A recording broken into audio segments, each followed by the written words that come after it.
चलो इस IIT-JEM का नेक्स्ट सेक्शन में मैं इस नेक्स्ट वीडियो में लेके आया हूँ।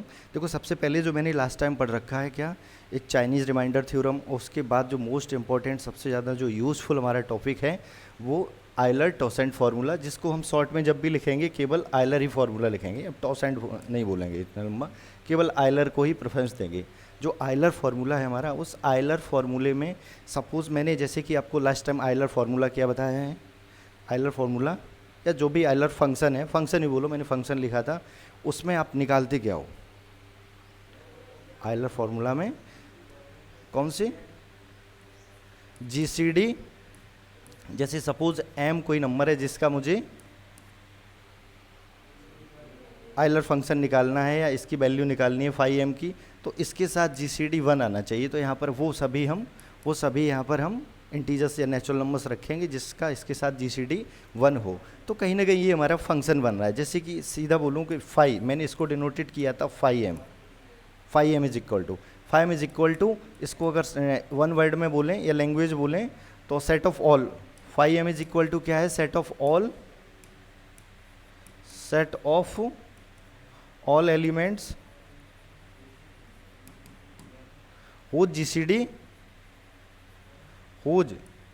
GCD या GCD छोड़ो, हुज इसको बोल दो विच इज को प्राइम, खत्म कर दो, विच इज को प्राइम टू m, बस लास्ट में ये बोलना नहीं बोलना विच इज को प्राइम टू m, यानी फाई जो यूलर फंक्शन है जो भी मैं कैलकुलेट करता हूँ उससे आपको ये ध्यान रखना है कि उसमें वो सभी एलिमेंट्स आते हैं या उनका कलेक्शन होता है जो हमारा कोप्राइम है m के साथ। ये हमारा फाई यूलर फंक्शन है, इसकी कहानी है। अब मुझे यहाँ से इतना क्लियर हो गया कि ये फंक्शन है, लेकिन हम फंक्शन पढ़ के यहीं छोड़ देते हैं इसको, और फंक्शन पढ़ने के बाद छोड़ देते आगे। आप ये फंक्शन जब है, वो फंक्शन में मैंने 11th क्लास जो 11th 12th में पढ़ रखा है कि यदि कोई फंक्शन है तो उसके रिस्पेक्ट में वो 1 भी होगा, ऑन टू भी होगा, मैनी भी 1 हो सकता है, इन टू भी हो सकता है, फिर उसके बाद या फिर जो फंक्शन है तो वो ऑड फंक्शन है, इवन फंक्शन है, इस तरह की भी छोटी छोटी जो हमारी टर्मोलॉजी है वो भी मैंने पढ़ रखी है, वो भी डिफाइन करनी चाहिए। तो यहाँ से सबसे पहले मेरा जो इसी के रिगार्डिंग पहला क्वेश्चन मैंने यहाँ पर क्रिएट कर रखा है कि जो आपने आयलर फंक्शन पढ़ रखा है वो आयलर फंक्शन हमारा क्या है, 1 है या नहीं, आयलर फंक्शन 1 और नॉट। सबसे पहले तो आपको आयलर फंक्शन देखना है कि 1 और नॉट। सेकंड कंडीशन में फिर यही आपका ऑन टू है कि नहीं है, ऑन टू और नॉट।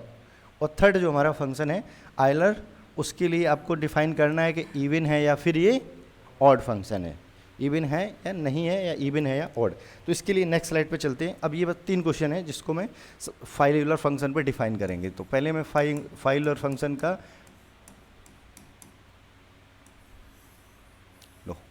ये जो फाई यूलर फंक्शन है उसका ये हो गया कोडोमेन, सॉरी ये डोमेन और ये कोडोमेन, यानी बोथ नेचुरल नंबर हैं, क्योंकि हम जो एलिमेंट्स जो भी हम रखते हैं जिसका हम फाइल निकालते हैं तो वो भी हमारे सभी नेचुरल नंबर से होते हैं, और फिर उसके बाद जो उसका वैल्यू आती है आउटपुट में वो भी सभी नेचुरली नंबर होती है, या फिर नेचुरल नंबर बोलिए, पॉजिटिव इंटीजर बोलिए।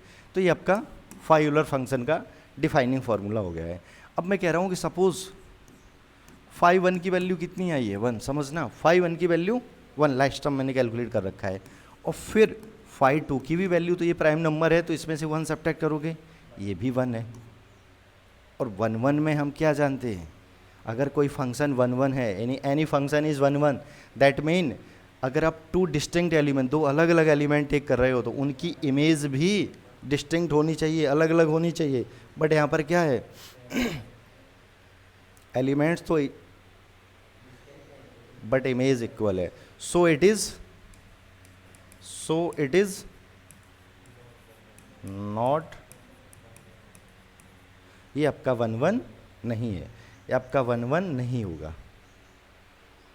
बस छोटा सा लॉजिक है, 1 के लिए आपको पूरी डेफिनेशन पे नहीं जाना है, बट जो 1 की मेन कंडीशन होती है कि आप लेट करते हो क्या 2 एलिमेंट x1 x2 किससे, जो भी हमारा डोमेन है, जो भी डोमेन है उससे x1 x2 लेट किए हैं, और फिर उसके बाद हम टेक करके चलते हैं कि इसकी जो इमेज fx1 या जो भी फंक्शन है हमारा fx हो या फाई हो, कुछ भी हो, फाइलर फंक्शन हो, इसकी इमेज यदि इक्वल है दैट इम्प्लाइज, मैं आगे फर्दर प्रूव करता हूँ, यदि उसकी इमेज इक्वल है दैट मीन वो एलिमेंट्स भी इक्वल होने चाहिए, यदि एलिमेंट्स भी इक्वल होने चाहिए। तो बट यहाँ पर मैंने सिर्फ 2 एलिमेंट्स को टेक किया है और जो एलिमेंट्स, जैसे कि मैं यहाँ पर बोल रहा हूँ कि फाइव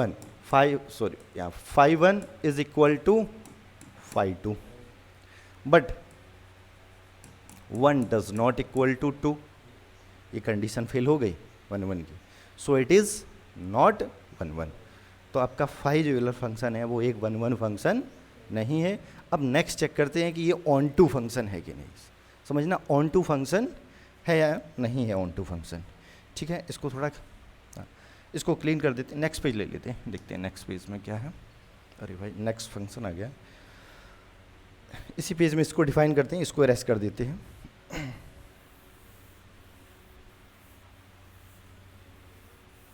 नेक्स्ट मुझे दिखाना है उसका ऑन टू। अगर ऑन टू के लिए छोटी सी कंडीशन मैंने आपको बताई थी, यदि कोई भी function, any function onto अगर होगा तो ऑन टू के लिए क्या होता है, f is onto, f is onto, then f is onto, then ये जो आपकी कोडोमेन है, कोडोमेन सॉरी, ये जो आपकी डोमेन है, डोमेन इज इक्वल टू, ये आपकी डोमेन है और ये कोडोमेन है, codomain is equal to range, बस इतना ध्यान रखो। Codomain is equal to, domain से कोई मतलब नहीं, डोमेन तो हम जब उसकी इमेज निकालते हैं उनके एलिमेंट प्रयोग करते हैं। ऑन टू के लिए आपकी codomain is equal to range होना चाहिए। कोडोमेन नेचुरल नंबर है। अब देखना छोटा सा, मैंने बोला है कि अभी आपको 5 1 का वैल्यू 1, बस आपको थोड़े एक दो वैल्यू बताऊँ, अपने आप खत्म हो जाएगी इसकी कहानी। 5 2 is equal to 1, 5 3 is equal to 2, 5 4 की वैल्यू 2, 1 1 तो देखो आपको यहीं से मिल गया है, 1 1 तो संभव ही नहीं है। अब आगे देखते हैं 5, फिर उसके बाद नेक्स्ट 5 की वैल्यू 4 और 5 6 की वैल्यू, 5 6 की कितना आया था 2 इंटू 3, 6 को लिख लेंगे, 6 को 2 इंटू 3 और 5 2 की वैल्यू 1 और 5 3 की वैल्यू 2, तो 2 इंटू 1 2, 5 6 और 5 7 6 और फिर आगे हम निकालेंगे 5 8 का वैल्यू लास्ट टाइम मैंने क्या लिखा है 5 8 4, 5 8 इज इक्वल टू 4। ये जो वैल्यू यहाँ से कैलकुलेट होके आए, अब यहाँ से केयरफुली देखना। अब नेक्स्ट आगे फर्दर आप निकालना, मैंने कहा था आपको 1 to लेके आपको 20 तक सभी वैल्यू फाइव फंक्शन की कैलकुलेट करनी है। और यदि आपने वो वैल्यू कैलकुलेट करके रखी है तो वो टेबल एक बार आप देखिए उठा के पूरा, जैसे मैंने यहाँ तक 8 तक आपको कैलकुलेट करके दिखाया 8 तक। अब वो सभी वैल्यू आप एक बार देखना केयरफुली, उन सभी, जैसे ही आप 5 2 की वैल्यू 1 है, उसके आगे आप जाते हो, 5 2 के आगे जाते हो तो सभी वैल्यू इवन आ रही हैं, सभी वैल्यू इवन आ रही हैं। आफ्टर जैसी n का वैल्यू हम क्या करते हैं, n का वैल्यू ग्रेटर देन 2 रखते हैं। ये सिर्फ आप 2 वैल्यू छोड़ दीजिए, उसके बाद जितनी भी यहाँ पर 5 की वैल्यू होंगी वो सभी हमारे इवन आ रही हैं। देखो ये इवन, ये सभी वैल्यू इवन नंबर्स आ रही हैं। तो इवन नंबर्स आ रहे हैं तो छूट क्या रहे हैं, यहाँ पर कौन सी वैल्यू छूट रहे हैं, ऑड नंबर्स। और जब ऑड नंबर्स, इसमें हमारे नेचुरल नंबर में क्या है, जो कोडोमेन है उसमें ऑड इवन बोथ नंबर्स पड़े हैं। बट ये इमेज आफ्टर 2 के बाद ये सभी इवन नंबर्स की, जो इनकी इमेज है वो इवन नंबर्स बन रही है, तो ऑड नंबर्स इसके सारे छूट जाएंगे। और ये कभी, तो इस केस में ये जो हमारा कोडोमेन है वो कभी भी रेंज नहीं बन पाएगा। रेंज क्या आएगा, इसका रेंज अगर मैं बोलूँ, एक रेंज अगर देखना आपका, ये 1 आएगा, फिर 2 4, फिर इस तरह से आएगा। केवल 1 एक ऑड नंबर इसमें प्रेजेंट होगा। After 1 there is no another odd number present in the range of this Euler 5 function या 5 यूलर फंक्शन। सो इसके बाद जितने भी इसमें यहाँ पर हमारे all odd and even numbers present हैं, तो यहाँ पर कभी भी ये वाला जो रेंज है इस सेट के इक्वल, यानी कोडोमेन के इक्वल नहीं हो सकता है, यानी रेंज कोडोमेन के इक्वल नहीं हो सकता है, तो ये कभी भी फंक्शन हमारा ऑन टू नहीं बनेगा। So it is not onto. अब जो थर्ड जो हमारा क्वेश्चन था, जैसे कि मैं लास्ट थर्ड क्वेश्चन क्या था, इसको एक बार देखते हैं। थर्ड हमारा यहाँ पर 5 यूलर फंक्शन से रिलेटेड जो थर्ड क्वेश्चन है क्या है, कि जो 5 यूलर फंक्शन है वो हमारा इवन है या फिर ऑड है। तो अब देखना केयरफुली, जो मैंने अभी यहाँ पर जो टेबल बना रखा है इसको देखना। मैंने कहा है बस ये आप 2 वैल्यू छोड़ दीजिए, 1 एंड 2 को आप रिमूव कर दीजिए, 1 इसको हटा दीजिए, यानी n की वैल्यू आप ग्रेटर देन 2 रखिए, और 2 रखने के बाद सभी क्या आ रहे हैं, इवन नंबर्स आ रहे हैं, और इवन नंबर्स है तो वह सीधी है, ये इवन फंक्शन बन जाएगा। तो यहाँ पर क्या होगा, ये जो फाई यूलर फंक्शन होगा, फाई यूलर फंक्शन ये आपका इवन होगा, इवन कब, जब वैन n की वैल्यू क्या हो, ग्रेटर देन 2। अगर सीधा आपसे डायरेक्टली पूछा जाए तो ये जो फाई यूलर फंक्शन है ये neither even not odd. But अगर आपसे पूछा जाए for n is equal, n की वैल्यू 2 से बड़ी लेनी है आपको, for n greater than 2 then phi Euler function is even. ठीक है, तो ये आपको इवन ऑड की सिंपल से एल्गोरिथम थे जो फाई यूलर फंक्शन से रिलेटेड है। अब चलते हैं नेक्स्ट, आपका जो नेक्स्ट मैंने आपको फाई यूलर फंक्शन के बाद जो नेक्स्ट मैंने थ्योरम पढ़ा रखी है वो है हमारी फर्मेट थ्योरम। नेक्स्ट जो फर्मेट थ्योरम थी, उस फर्मेट थ्योरम से ये अभी तो ये हमने फाई यूलर फंक्शन क्वेश्चन लिए, इसके बाद नेक्स्ट हमारा जो फर्मेट थ्योरम है उसके एप्लीकेशन होंगे कुछ, जैसे मुझे यूनिट डिजिट निकालना है या फिर और लास्ट आपका रिमाइंडर निकालना है तो उस पर। बट यहाँ पर अभी ये मैंने 2 क्वेश्चन हैं जो इंक्लूड किए हैं फाई यूलर फंक्शन से, बड़ा सिंपल से हैं, इसमें ज़्यादा कुछ लॉजिक नहीं है, क्योंकि मैंने जितनी अभी जो थ्योरी यहाँ पर डिस्क्राइब कर रखी है, अगर इस थ्योरी को आप केयरफुली देखोगे तो यहाँ पर मुझे ये मिल रहा है कि अगर मैं n की वैल्यू यहाँ पर फाई के अंदर 1 और 2 इनके अलावा कुछ भी पुट कर रहा हूँ तो इसकी वैल्यू हमेशा क्या आ रही है, ऑलवेज इवन नंबर्स आ रही है। अब समझना, इसी कॉन्सेप्ट को यूज़ करके मैंने आपसे पूछा है कि what is the value of n, कब, जब यहाँ पर मैं, इसका सीधा सा लॉजिक है कि मैं n की क्या वैल्यू यहाँ रख दूँ जिससे फाई यूलर फंक्शन उसकी वैल्यू 29 हो जाए। समझना केयरफुली, n की कौन सी वैल्यू यहाँ पर रखें, n इज इक्वल टू 5, 6, 10, 100, 10 या कुछ भी क्या रखूँ मैं जिससे फाई यूलर फंक्शन का वैल्यू 29 हो जाए। 29, थोड़ा बैक में देखना केयरफुली, मुझे पता है कि n की वैल्यू आप जैसी आगे ग्रेटर रखते हो 2 से तो ये कभी भी ऑड नहीं आ रहा है, ये तो हमेशा इवन आ रहा है। तो यहाँ से अगर आप, अरे कहाँ पहुँच रहा है भाई, तो ये क्या कह रहा है कि 29 आनी चाहिए, और वहाँ से हमें क्या मिल रहा है कि भाई कभी भी ऑड नंबर्स नहीं आएगा। 29 क्या है, ये 29 भाई ऑड नंबर है, 29 इज ऑड। और मैं जानता हूँ कि फाई जब n की वैल्यू हम 2 से ग्रेटर रखते हैं तो कभी भी, मतलब एक ही इसमें ऑड नंबर आता है फाई में, वो 1 के अलावा और कोई भी ऑड नंबर्स इसकी रेंज में नहीं आता है। तो यहाँ से ये पॉसिबल नहीं है, तो यहाँ से लिखेंगे क्या, देयर डज नॉट, इस कहाँ से भाई, देयर डज नॉट एग्जिस्ट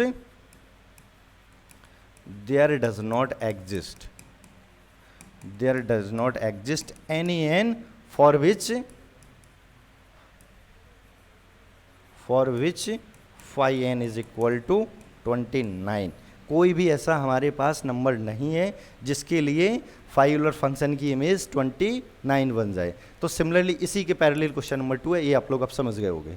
13 भी है, 13 इज ऑल्सो ऑड नंबर्स, 13 भी ऑड नंबर है, तो यहाँ भी कोई भी एक ऐसा आपको नेचुरल नंबर नहीं मिलेगा फाई यूलर फंक्शन जिसकी इमेज 13 यानी ऑड हो जाए।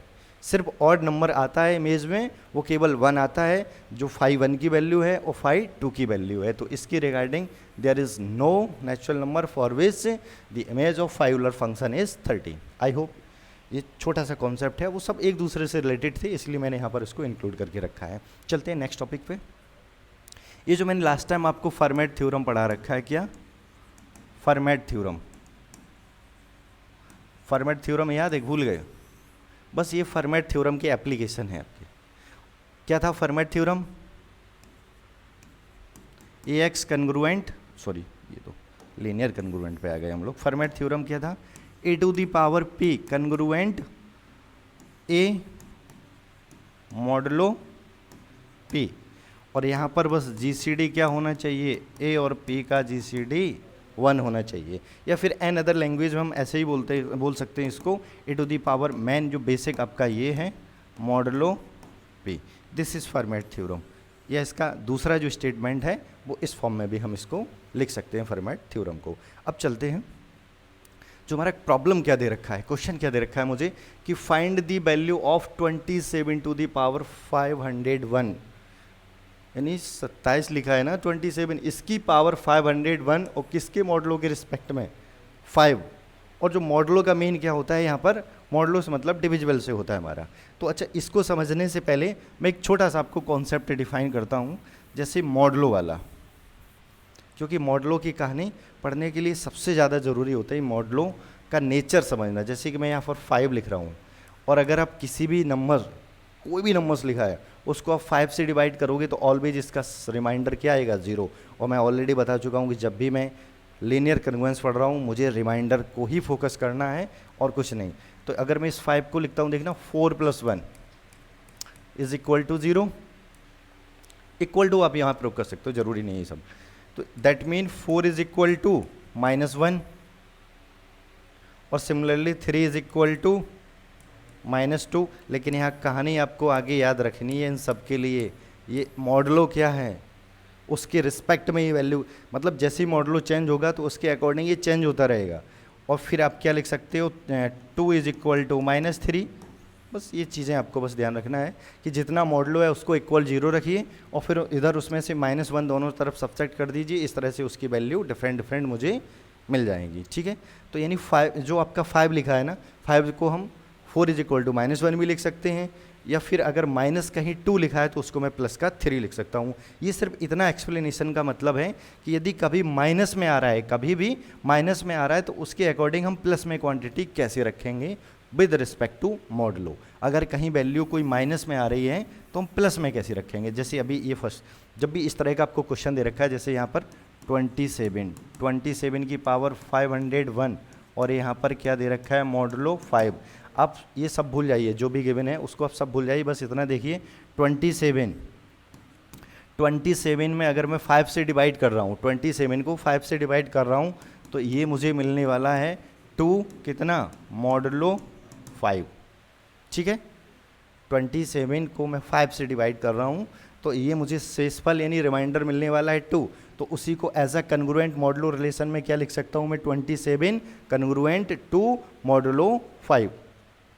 अब यहाँ से मैंने 27 को अभी गेट कर लिया है कि ये क्या है, 2 मॉडलो 5। तो इस 27 को मैं रिप्लेस किससे कर दूंगा, 2 से, 50। और ये कन्ग्रुएंट, अभी कन्ग्रुएंट छोड़ो, यहाँ केवल मॉडलो लगा देते हैं, मॉडलो 5। अब उसके बाद मैंने जो भी अभी थ्योरम्स आपको पढ़ा रखी हैं उस थ्योरम पे थोड़ा आप केयरफुली देखिए, उस कौन सा थ्योरम यहाँ पर एप्लीकेबल होगा, कौन सा थ्योरम एप्लीकेबल होगा। अगर मैं फर्मेट थ्योरम की बात कर रहा हूँ, फर्मेट थ्योरम क्या कहता है कि आपका यदि सपोज ये 2 है, ये जो भी यहाँ पर नंबर्स लिखा है इसका और इन दोनों का GCD 1 है, देखो ये 1 है, GCD 1 है, तो ये कहते हैं कि 2 की पावर 5 - 1 यानी 4, और ये किसके इक्वल होगा, कन्ग्रुएंट 1 मॉडलो 5, यानी 2 की पावर 4 को अगर 5 से डिवाइड करोगे तो रिमाइंडर शेषफल हमेशा 1 रहने वाला है 2 की पावर 4 को।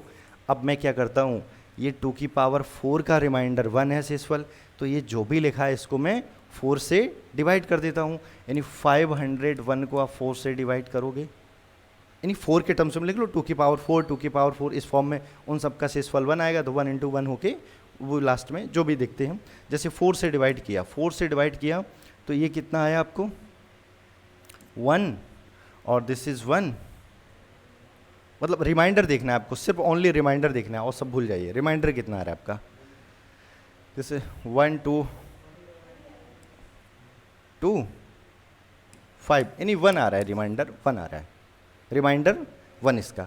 जब रिमाइंडर यानी इसको 501 को अगर 5 से डिवाइड करते हैं तो शेषफल कितना आ रहा है, शेषफल 1 आ रहा है। अगर क्या चल रहा है भाई, शेषफल 1 आ रहा है, तो शेषफल अब 1 आ रहा है, तो मैं इसी के अकॉर्डिंग अगर शेषफल 1 आएगा 4 से डिवाइड करने के बाद, और उसकी जो 2 की पावर मैं इतना लिख सकता हूँ, 2 की पावर 4, और इसकी पावर कितना 1 1 2 5। देखिए 2 की पावर 4 की पावर 1 2 5, और पावर की जब पावर होता है तो मल्टीप्लाई हो जाएगा, तो ये आपका टोटल जो निकल के आ जाएगा,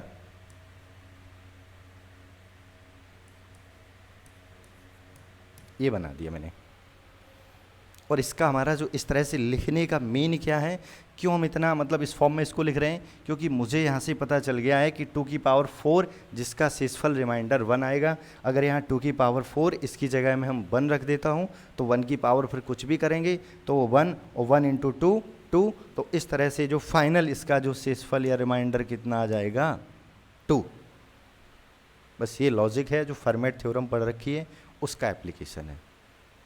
जो भी फर्मेट थ्योरम पढ़ रखी है, मैं एक बार फिर से एक्सप्लेन कर रहा हूँ कि यहाँ पर जो भी पावर्स लिखा है, पावर्स को आप बाद में ट्रीट कीजिए, पहले आप इसको देखिए वो किसकी पावर है। जैसे 27 का पावर लिख रखा है यहाँ पर, 27 का पावर मतलब इसको मैं 5 से डिवाइड करूँगा तो यहाँ से शेषफल 2 आएगा, तो 27 को लिख सकते हैं 27 कन्ग्रुएंट 2 मॉडुलो 5, 27 को कन्ग्रुएंट मॉडुलो 2 5।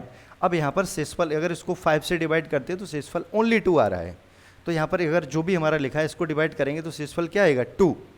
अब ये केवल 2 की पावर आप लिख लीजिए, जो शेषफल आ रहा है उसी जो भी रिमाइंडर आ रहा है उसकी पावर 500, जो भी पावर आपको गिवन है वो लिख लीजिए, और जैसे ही उसको आप पावर में लिखोगे, अब इसके बाद आपका क्वेश्चन सिर्फ इतना बचा है, ये ऊपर वाला पूरी कहानी खत्म हो गई। अब इसमें आप फर्मेट थ्योरम अप्लाई करोगे। फर्मेट थ्योरम में ये देखिए कि इन दोनों का अगर जीसीडी 1 है, जीसीडी 1 है, तो फर्मेट थ्योरम कहता है कि 2 की पावर 5 - 1 कन्ग्रुएंट 1 मॉडुलो 5, यानी 2 की पावर 4 में 5 से डिवाइड करोगे तो हमेशा रिमाइंडर 1 आएगा। तो मैंने जो भी पावर था वो 2 की पावर 4 में बदल लिया।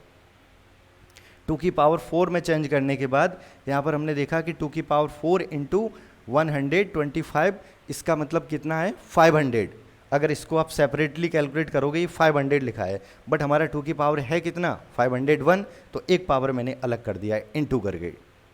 तो ये टोटल अगर आप अभी ये कैलकुलेट करोगे, ये वाला ये आपका 501 ही लिख रखा है मैंने, और इसमें आप पता है कि इसकी जगह हम 1 रख सकते हैं। अगर 5 से डिवाइड करेंगे तो इसका रिमाइंडर शेषफल 1 आएगा, अगर इसका 1 आएगा तो 1 का पावर कुछ भी हो तो वो तो 1 रहेगा, तो 1 इंटू 2, तो फाइनली जो आपका रिमाइंडर या जो शेषफल है वो 1 आने वाला है, यानी इसका वैल्यू जो भी है हमारी वो फाइनली कैलकुलेट होके 1 आएगी।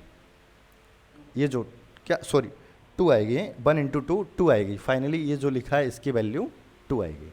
अब इसी बेस पे या इसी कॉन्सेप्ट पे जो नेक्स्ट क्वेश्चन है आपको सॉल्व करना है। अगर थोड़ा हिंट के लिए आप लिखना चाहो तो ये आपका जो अच्छा देखने में इतना ज़बरदस्त लग रहा है कि शायद आप कापी किताबें छोड़ के भाग जाओगे, मतलब इतना 4 इसकी पावर ये सब कैसे कैलकुलेट होगा। बट ये ब्यूटी किसकी है, फर्मेट थ्योरम और जो आपने आयलर थ्योरम पढ़ रखा है और विल्सन थ्योरम, इनकी वही पर्सनल ये एप्लीकेशन है, तो उसकी हेल्प से बहुत रिड्यूस होकर इजी लैंग्वेज में या सिंपल से डिजिट्स कन्वर्ट हो जाते हैं। यदि मैं इसको 3 से डिवाइड करता हूँ तो 1 2 और फिर क्या हो जाएगा 8 और फिर 1, इतने ये 3 से डिवाइड करोगे तो इसका रिमाइंडर 1 आ रहा है। देखो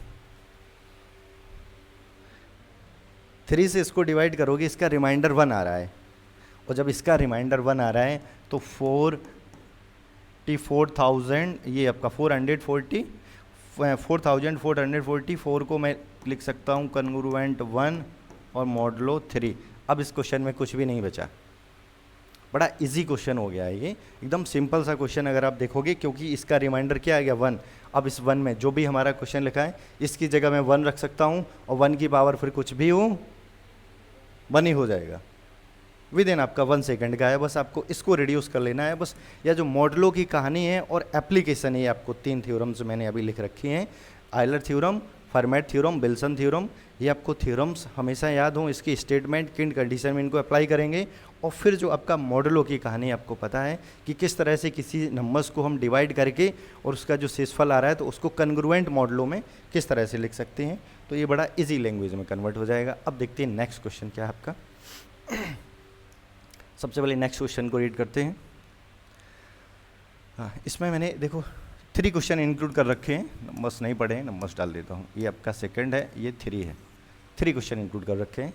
और जब भी ये 3 क्वेश्चन अगर आप केयरफुली देखोगे तो ये फर्स्ट क्वेश्चन आपका कहीं ना कहीं आप ऑलरेडी आप सॉल्व कर सकते हो with the help of format theorem, Wilson theorem या कन्ग्रुएंट मॉडलो, जो आपका प्रीवियस क्वेश्चन है उसी के अकॉर्डिंग है। बट क्वेश्चन नंबर जो आपका है तो ये भी पैरेलल, बट इसमें छोटा सा मैंने लॉजिक लगा रखा है। लॉजिक कौन सा लगा रखा है, विल्सन थ्योरम वाला। विल्सन थ्योरम क्या था, विल्सन थ्योरम क्या मैंने लास्ट टाइम बोला था, विल्सन थ्योरम के अकॉर्डिंग अगर आपका विल्सन थ्योरम क्या बोलता है कि P क्या है, P is any prime number, P is any prime number. देखो ये तीनों थ्योरम या जो भी मोस्टली हमारी कन्ग्रुएंस वाली थ्योरम्स है आपको ऐसे याद होनी चाहिए। P एनी थ्योरम है तो P माइनस 1 और इसका फैक्टोरियल प्लस 1 और ये कन्ग्रुएंट 0 और मॉडलो क्या P। This is Wilson theorem. ये विल्सन थ्योरम का ज़बरदस्त स्टेटमेंट है और इसका अच्छा खासा एप्लीकेशन अभी मैं एक क्वेश्चन यहाँ पर यूज़ कर रहा हूँ, इसको आप लोग स्वयं करोगे। इस क्वेश्चन को मैं इसका सेकंड वाला ले रहा हूँ जिसमें विल्सन थ्योरम को अप्लाई करेंगे। देखो फाइंड द वैल्यू ऑफ 1 2 3 4। अगर ये फैक्टोरियल तो आप सब लोग जानते हो, फैक्टोरियल का मतलब क्या होता है कि अगर फैक्टोरियल n लिखा हुआ है, अगर आपका फैक्टोरियल n लिखा हुआ है that mean n into n minus 1 into n minus 2 और डॉट डॉट 3 2 1, या फिर आप रिवर्स करके भी लिख सकते हैं इसको 1 2 3 4 dot dot n minus 1 n minus 2 n। तो इसके अकॉर्डिंग अगर केयरफुली देखो ये क्या लिखा है, फैक्टोरियल 10, ये क्या लिखा है फैक्टोरियल 10 लिखा हुआ है ये। और इस फैक्टोरियल 10 का पावर कितना है, और मॉडलो भी 11 है। अब यहाँ से मैं जानता हूँ ये मॉडलो, जो मॉडलो है, मॉडलो क्या एक प्राइम नंबर है, मॉडलो प्राइम नंबर है। विल्सन थ्योरम क्या कहता है, जो मॉडलो और मॉडलो में से अगर आप 1 को सबट्रैक्ट कर दो तो फिर उसका जो फैक्टोरियल है उसमें अगर आप इसको डिवाइड करते हो तो यहाँ से इसकी वैल्यू हमेशा आपकी 1 ऐड करके 0। लेकिन अगर इस विल्सन थ्योरम को अगर इस फॉर्म में लिखोगे आप p माइनस 1 फैक्टोरियल, ये कन्ग्रुएंट हो जाएगा -1 मॉडलो p। यानी इस 1 को राइट हैंड साइड शिफ्ट कर दो, यानी -1 को बोथ साइड आप सबट्रैक्ट कर दो इस कन्ग्रुएंट रिलेशन में से। बिकॉज कन्ग्रुएंट रिलेशन की प्रॉपर्टी होती है कि उसमें हम किसी भी क्वांटिटी को ऐड भी कर सकते हैं और सबट्रैक्ट भी कर सकते हैं, ठीक है। तो उसके अकॉर्डिंग हम ये भी लिख सकते हैं। अगर सिमिलरली देखो, इसको भूल जाओ, पावर अभी थोड़ी देर के लिए आप निगलेक्ट कर दो।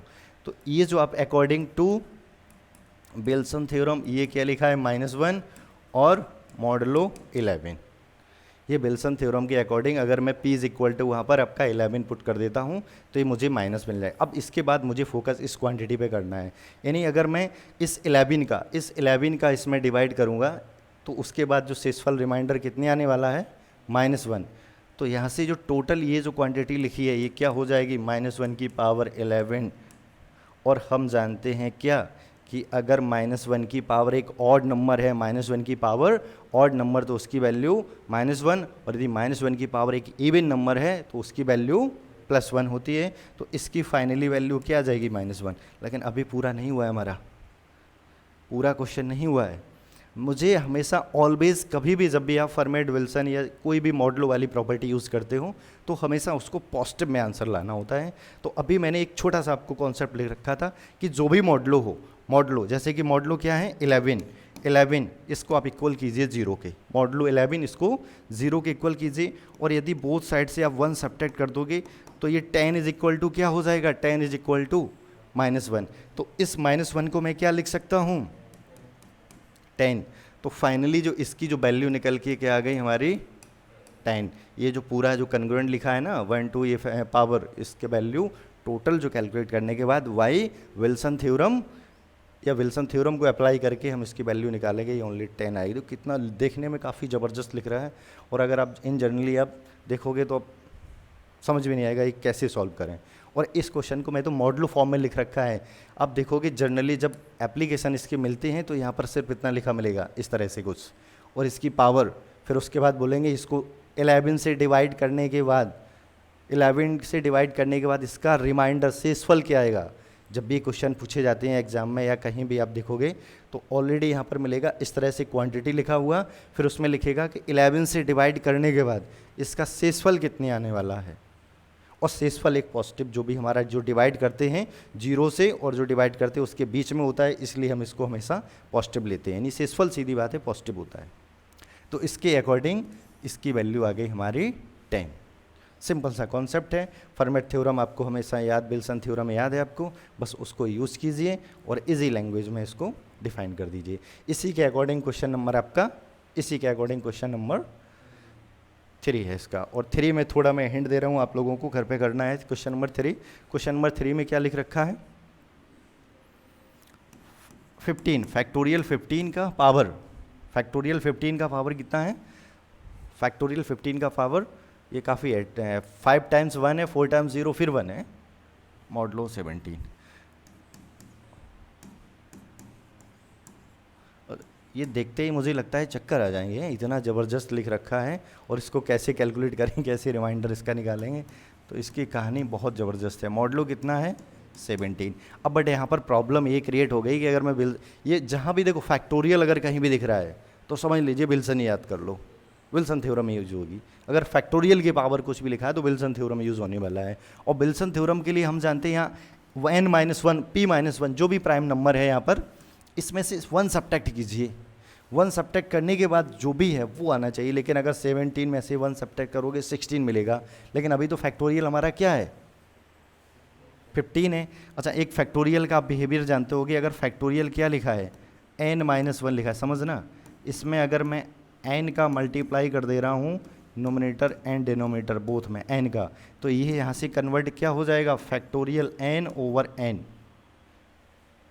फैक्टोरियल में फैक्टोरियल का जो बिहेवियर है, तो इसी के अकॉर्डिंग अगर ये जो मेरा लिख रखा है प्रॉब्लम, मैं क्या कर देता हूँ, इसमें आपका 16 का मल्टीप्लाई कर देता हूँ, तो ये 16 का मल्टीप्लाई करेंगे इसमें, ये फैक्टोरियल है ओवर 16, इसकी पावर 1 1 1 0 0 0 0 1, और ये जो भी लिखा है मॉडलो 17, समझना थोड़ा केयरफुली। अब ये ऊपर जो आपका लिखा है ये फैक्टोरियल 16 हो जाएगा, फैक्टोरियल 16, ये आपका हो जाएगा 16 फैक्टोरियल ओवर 16, और इसकी पावर 1 1 1, और जो भी 4 5 टाइम्स 1 है, 4 टाइम्स 0 फिर 1, और ये जो भी है मॉडलो 17, मॉडलो 17। अब इसको देखते हैं केयरफुली, ये 16 है। अब ये पूरा जो विल्सन थ्योरम, हमारा विल्सन थ्योरम क्या बोल रहा है, विल्सन थ्योरम कहता है कि फैक्टोरियल 16 ये कन्ग्रुएंट -1 कब, मॉडलो 17। यानी अगर फैक्टोरियल 16 को आप 17 से डिवाइड कर रहे हो तो उसके बाद जो रिमाइंडर शेषफल -1 आएगा, तो इसको, बट एक चीज़ और प्रॉपर्टी मैंने अभी आपको बताया है कि 17 मॉडलो है, 17 इज इक्वल टू 0, तो 16 इज इक्वल टू क्या -1, 16 is equal to -1, 16 is equal to -1, तो इस 16 का वैल्यू क्या रख देता हूँ मैं -1, और यहाँ से ये आपका विल्सन थ्योरम, इसका अगर फैक्टोरियल 16 को 17 से डिवाइड करोगे क्या आएगा, रिमाइंडर शेषफल -1, तो इसकी भी वैल्यू -1। अब यहाँ जो भी कितने भी बार 1 0, ये सब इतना 1 0 जो भी लिखा जाता है, ये सिर्फ समझ लीजिए कि आपको घुमाने के लिए, कन्फ्यूज करने के लिए डाला गया है। और -1 से 1 को आप डिवाइड करोगे +1, और +1 का मतलब समझ रहे हो, उसकी पावर कुछ भी हो उसका वैल्यू ऑलवेज +1। तो इसके अकॉर्डिंग ये जो प्रॉब्लम है इसका आंसर आपका, यानी आंसर का मतलब क्या है कि ये जो भी प्रॉब्लम था उसमें अगर आप डिवाइड करोगे, अगर आप फैक्टोरियल 15 में 15 में आप इसकी पावर ये टोटल करके मॉडलो 16 यानी 17 से डिवाइड करोगे, तो इसका जो शेषफल आने वाला है वो यहाँ से निकल के आया है कि वो शेषफल हमेशा इसका 1 आएगा। This is a best application of Wilson theorem. ये विल्सन थ्योरम के काफ़ी अच्छे एप्लीकेशन थे। अब इसके बाद चलते हैं नेक्स्ट टॉपिक पे, और फिर उसके बाद ये सेक्शन हम एंड कर दें आज का। ये जो इस सेक्शन का सबसे ज़बरदस्त और सबसे अच्छा कॉन्सेप्ट है, इसमें क्या ले रखा है मैंने, ये आपको फाइंड द यूनिट डिजिट्स, किसका, जो 7 की पावर 81, 7 की पावर 81 का मुझे यूनिट डिजिट्स निकालना है। देखो यूनिट डिजिट्स, और फिर दूसरे में मैंने लास्ट 2 डिजिट्स। ये जनरल आपके एनी कम्पिटिटिव एग्जाम में ही पूछे जाते हैं। अगर आप हायर एग्जाम जो IIT-JEM है, मैथ में जो आपका नेट है, गेट है, NVCM, टिफर, CMI है, इन एग्ज़ाम को छोड़ के भी देखोगे ये कंपटीशन में भी पूछे जाते हैं। जैसे आपका UPSC है वगैरह है, SSC है, SSC वगैरह हैं, इनमें भी ये क्वेश्चन पूछे जाते हैं। तो बट वहाँ पर उसका लॉजिक थोड़ा डिफरेंट है, वो जब भी नेक्स्ट लेक्चर आएंगे तो उसमें हम वो भी सिखाएंगे कि डायरेक्ट इसको कैसे कैलकुलेट कर सकते हैं विदाउट यूजिंग फर्मेट विल्सन, और ये थ्योरम है इनको यूज़ ना करके। बट यहाँ पर अभी मैंने जो आपको फर्मेट विल्सन और आयलर थ्योरम, यूलर थ्योरम पढ़ा रखा है, तो उसके अकॉर्डिंग इसको सॉल्व करेंगे। तो 17 की पावर 81 समझना, इसको 17 क्या है, एक प्राइम नंबर है और इसकी पावर 18 है। और हम जानते हैं वाई फर्मेट थ्योरम जानते हैं, a की पावर p-1, और इसका हमेशा रिमाइंडर कितना आएगा, और मॉडलो p ये फर्मेट थ्योरम है।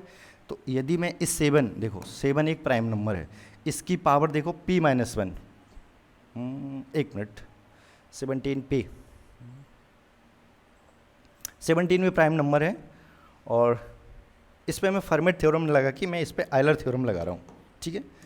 वैसे फर्मेट भी अप्लाई हो जाएगा, लेकिन फर्मेट में अरेंज करने में थोड़ा आपको अपनी तरफ से कैलकुलेशन यूज करनी पड़ेगी। आयलर थ्योरम लगाता हूँ क्योंकि आयलर काफ़ी देर से इंतजार कर रहा है, उसका मैंने कहीं भी अभी तक यूज़ नहीं किया है। What is Euler theorem? Euler theorem क्या था कि ए और पी इसका जीसीडी कितना हो 1, जीसीडी ए और पी का 1 हो, देन फिर ये आपकी जो आयलर थ्योरम क्या है कि ए की पावर 5p और ये congruent 1 modulo p, this is Euler theorem.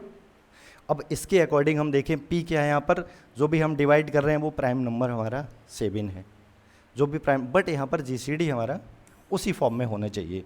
और आयलर थ्योरम आयलर थ्योरम क्या है, a की power p is equal to a लिख सकते हैं और मॉडलो 7।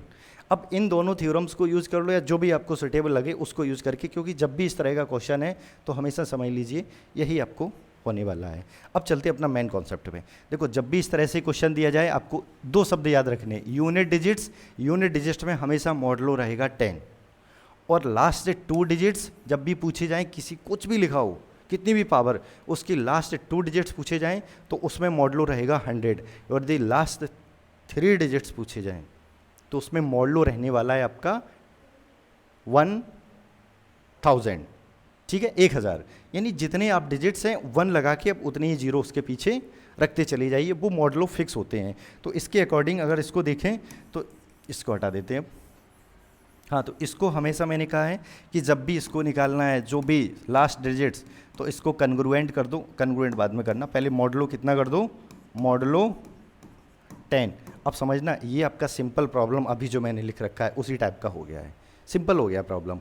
अब इसमें कोई भी विल्सन भी ये भी लगा सकते हो, आयलर और फर्मेट भी। अब इन दोनों का जीसीडी कितना है, इन दोनों का जीसीडी 1 है, बट अगर आप फर्मेट लगाओगे तो यहाँ पर क्या होना चाहिए था, फर्मेट में प्राइम नंबर, लेकिन ये प्राइम नंबर नहीं है, तो यहाँ से मुझे पता चल गया कि यहाँ फर्मेट थ्योरम अप्लाई नहीं होगा। फर्मेट नहीं होगा तो फिर आयलर होगा। तो आयलर थ्योरम क्या बोल रहा है कि भाई किसका जो भी हमारा ये जो है ये पावर किसकी बन जाती है, इस पोजीशन पे क्वांटिटी लिखी है इसका 510, और इस ये कन्ग्रुएंट किसके होगा, 1 के मॉडलो 10। अब यहाँ से देखना 510 की वैल्यू में इसलिए ऑलरेडी कैलकुलेट करके बोला है कि कम से कम 1 से लेके 20 तक वैल्यू याद। 510 की वैल्यू कितनी है, 2 into 4, 2 into 5, और 2 की 1, 5 की 4, यानी 7 की पावर 4, और ये आपका 1 और क्या मॉडलो 10। अच्छा, इसका मतलब क्या निकल के आया कि अगर 7 की पावर 4 में आप 10 से डिवाइड करोगे तो उसका शेषफल 1 आएगा। इसका मतलब है कि 7 की पावर 4 को आप 10 से डिवाइड करोगे तो शेषफल 1 आएगा। तो अब यहाँ से 7 की पावर ये क्या है 80, तो इसको मैं 7 की पावर 4 की पावर 4 में बदल लेता हूँ। अगर इसको डिवाइड करोगे तो ये कितना आ जाएगा 20, और इनटू में 7 लिख लेता हूँ। देखो 7 की पावर 7 जो लिखा है ये 7 की पावर 81 को मैंने मैनेज कर लिया है, और इसका रिमाइंडर कितना आने वाला है भाई, आयलर थ्योरम 1। तो इसकी पावर आप 1 रख दीजिए, 1 की पावर कुछ भी है 1 into 7, 1 into 7 बराबर 7। तो इसका जो लास्ट डिजिट या शेषफल बोलो या लास्ट डिजिट, ये क्या आ गया हमारा 7। तो यही इसका रिमाइंडर है, शेषफल है, और यही हमारा इस संख्या का यूनिट डिजिट्स है। यूनिट डिजिट्स का मतलब जो संख्या लिखी है आप इधर से रीड करना शुरू करते हो, ये लास्ट डिजिट्स है। ये यूनिट डिजिट्स निकालने का मेथड है। इसी के अकॉर्डिंग आप यहाँ पर मॉडलो 10 किया था, मॉडलो आप 100 कर लोगे, इस क्वेश्चन को आप करोगे। बस यूनिट डिजिट्स में मॉडलो 10, लास्ट 2 डिजिट्स में मॉडलो 100, लास्ट 3 डिजिट्स में मॉडलो 1000, लास्ट 4 डिजिट्स में मॉडलो 10,000। इस तरह से इस प्रोसेस को हम फॉलो करके, और अगर कितनी भी पावर हो उसकी लास्ट 1 2 3 4 5 6 7 ये डिजिट्स इस एल्गोरिदम या इस थ्योरम की हेल्प से निकाल सकते हैं। और ये इस थ्योरम की ज़बरदस्त एप्लीकेशन है। और आज की कहानी या सेक्शन को यहीं ख़त्म करते हैं, कल फिर नेक्स्ट देखते हैं।